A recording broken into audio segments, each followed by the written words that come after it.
If you had to start a wholesaling real estate business with $0, what exactly would you do? In this video today, I'm going to be breaking down exactly what I would do. I'm Nathan Payne, and I've done hundreds of deals and made millions of dollars in wholesaling real estate, and I've helped hundreds of other wholesalers do the same. So let's dive right in. Okay, so it's day one. What exactly would I do to get the ball rolling? So the very first thing that I would do is you got to pick a market. You can't do the whole United States, especially if you're a beginner. You're going to struggle trying to figure out comps. You're going to struggle trying to figure out that specific area because every area is different in the United States. Even in cities, like within the same city, like one block can be completely different than the other. So you have to focus and hone in on one market and master that area. So pick one market. Now, you're probably like, Nate, how do I pick an area? Now, luckily, there's tons of data. There's data on batch leads. There's data on PropStream. There's data on tons of different platforms. Also, Zillow. You can quickly see where most of the activity is. What is very easy to understand about wholesaling and real estate is the activity is where the flippers are. Like where houses are being sold, that is where flippers want to buy. That's where cash buyers want to buy. If you live in an extremely rural area, it's going to be hard to wholesale your deals because cash buyers aren't going to want to buy a property there and take the risk of flipping it and then hopefully somebody wanting to buy it and move into that small town. Now, what I tell people is you want to be within 1 hour of a major metro, like Salt Lake City.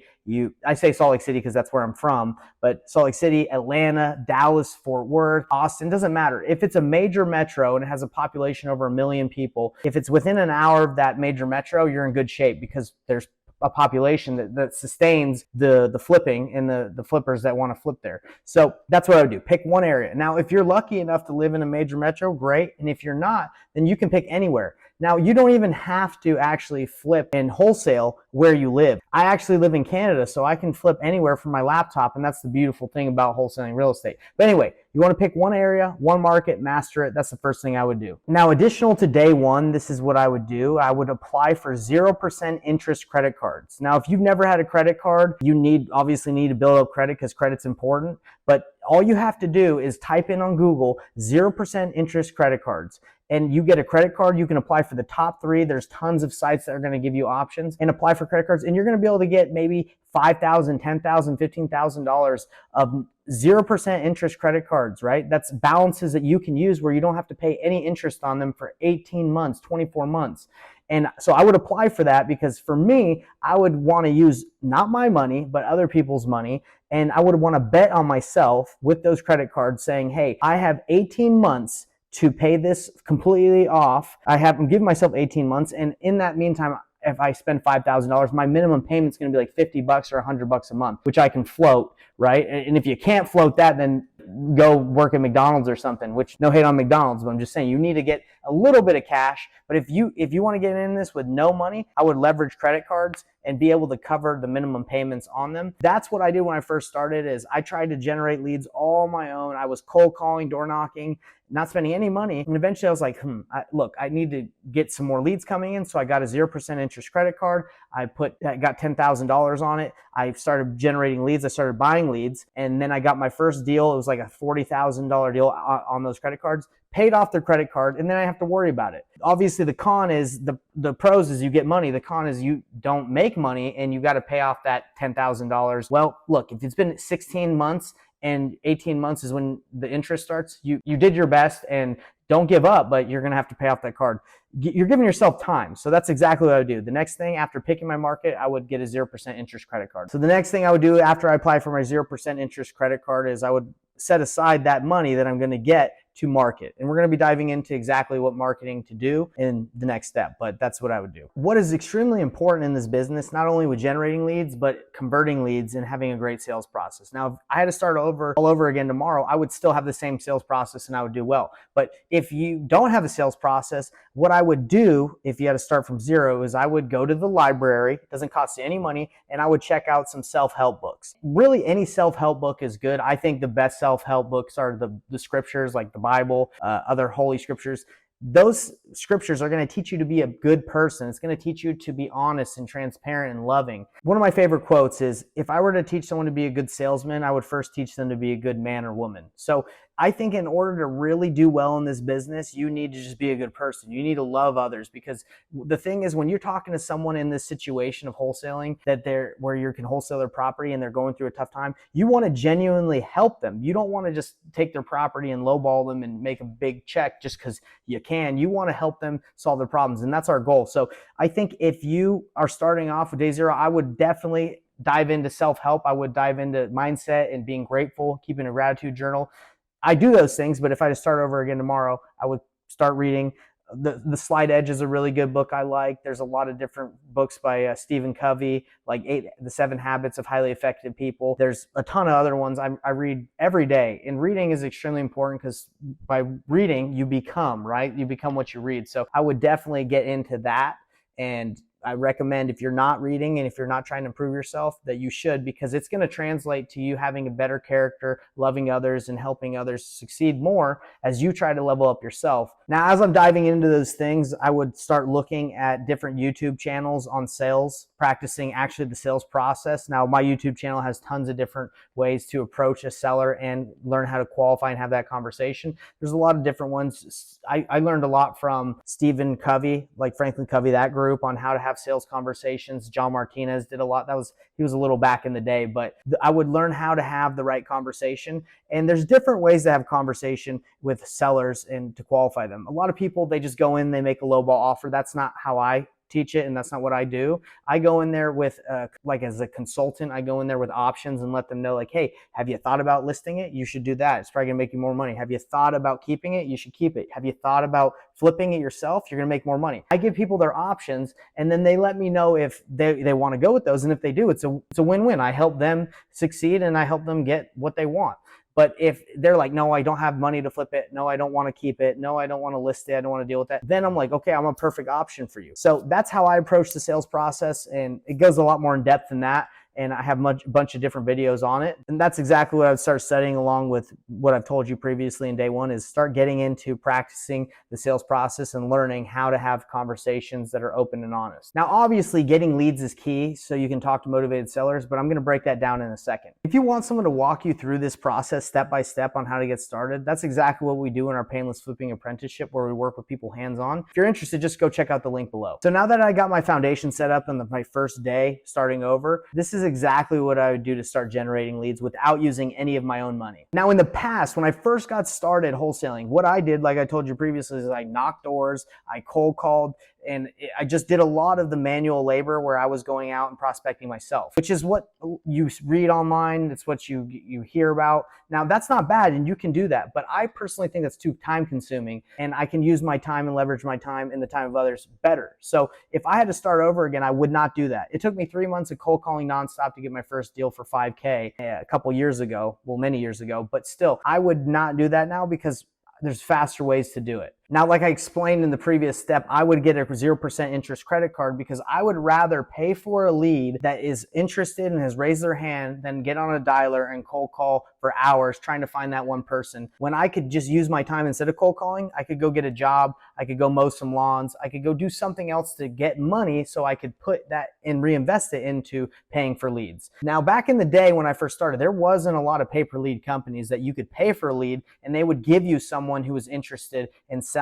Now, that doesn't mean every pay-per-lead company, every lead that you buy is going to be like, yes, I need to sell, and I'll give you my house for free or for an extreme discount. You still have to have an awesome sales process and help those people succeed and solve their problems. But that didn't really exist. And the benefit of a pay-per-lead company now is, if you call them and they don't answer their phone, or you can't get a hold of them, or if they want to list it and when you paid for the lead, they said they wanted to sell for cash, you can get a refund on that. So you're paying for leads, but you're also getting the ability to get a refund, and you're not able to do that on your time when you're knocking doors or cold calling or texting. And there's a lot of systems to figure out, but with pay-per-lead, you just pay and you get the lead, and if you can't get a hold of them, you get a refund. So that's exactly what I would do. And we talked about starting with $0. Now, guys, again, I would get the 0% interest credit card and not use any of my own money, right? So I'd apply online, get the card, make sure it's 16, 18, 24 months of 0% interest, pay the minimum balance until I get my first deal, pay it all off, and then now you're floating and you're crushing it.